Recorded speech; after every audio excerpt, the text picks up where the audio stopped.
Good morning.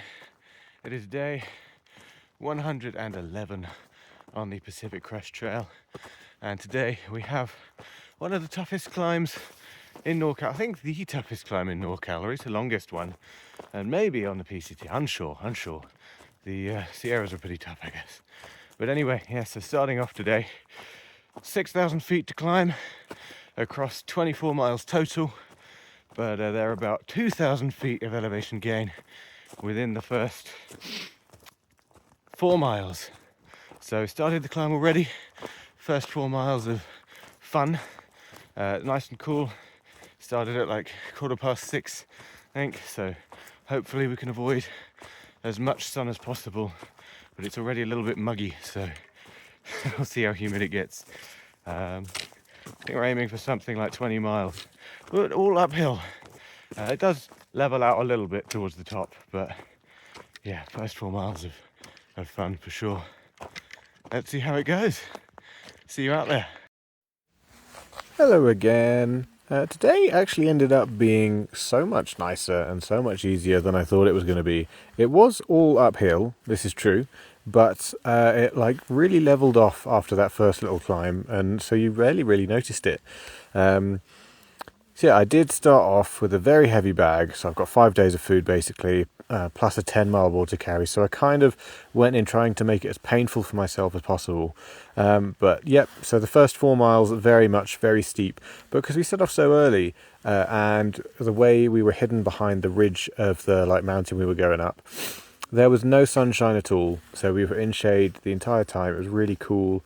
Even when we got to the first water to fill up, it was actually cold, and it was so refreshing. It was so nice. So yeah, it was over within 2 hours. Got there by 8 o'clock, and birdsong caught up with me by the water.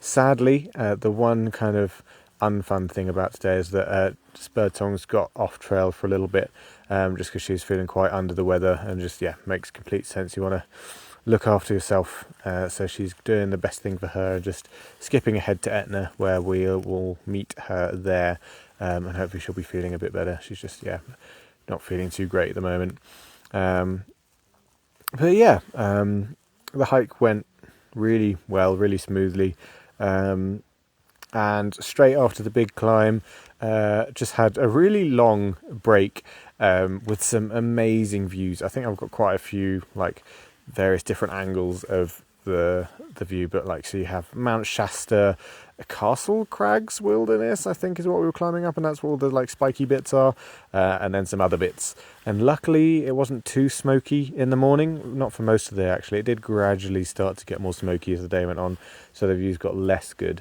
But yeah, to begin with, the view of Shasta was so clear. It's just so big, such a big mountain, so cool to see. And yeah, possibly the best views in Northern California that I've seen so far. There have been some good ones, some obscured by smoke, and some amazing sunrises. But yeah, as just general views go, this one's pretty special. And yeah, just spent half the day kind of staring at it, really. It was really nice.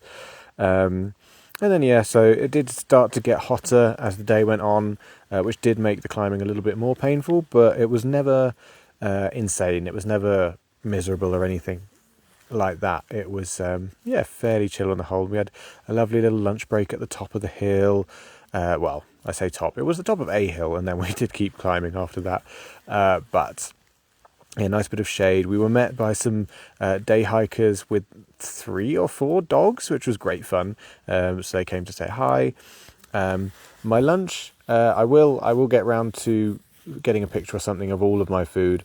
But yeah, I've got this fake cheese stuff instead of peanut butter, and I slightly regret my decision because it's not real cheese and it doesn't taste very good. But it's all part of the fun of a Dollar General resupply, so we're going with it. There's a lot of cheese. So after lunch, we went through more climbing, a little bit of forest where we theorised some things about trees. There's You may have noticed in some of the videos a lot of the trees have moss growing on them, but only after a certain point on the tree. Like the moss never goes all the way down to the ground, so we were kind of wondering why that was, and then things like why the branches were only at the top of the tree and not at the bottom, how the bark grows both upwards and sidewards. Many theories about trees. It was a great time. And then, yeah, just kind of carried on walking. Sadly, said goodbye to birdsong. And so Scales and I made our way along, where we were met by the owl, a PCT trail angel, who gave us some delicious cookies that were really, really nice. It was a cookie with cream and a cherry on top. Beautiful stuff. And we got a little photo with him, which was cool. So very grateful to the owl services. Always a treat to get trail magic. Had a can of Coke as well. So yeah, really refreshing. And then we got to our campsite, which is right by a lake and somehow is not very buggy. Nowhere near as buggy as it was last night, which is amazing. And the water in the lake is actually like surprisingly warm. I went for a full dip in a lake for the first time. I was brave enough to go for a little swim. So Scales and I swam around a little bit. It was wonderful. Had a really, really good time. Got out, dried off. I am I've added more glue to my sleep pad, so I'm hoping that it will stay airtight this evening. If not, I'll just keep adding more glue. We'll have a great time with it. But yeah, tomorrow looks super cruisy. There's barely any elevation. I think within the next 30 miles, there's like 1,700 feet of elevation, which is crazy because we did 2,200 miles in the first 4 miles of today. So yeah, should be a pretty cruisy day tomorrow. Looking forward to it. I will see you there.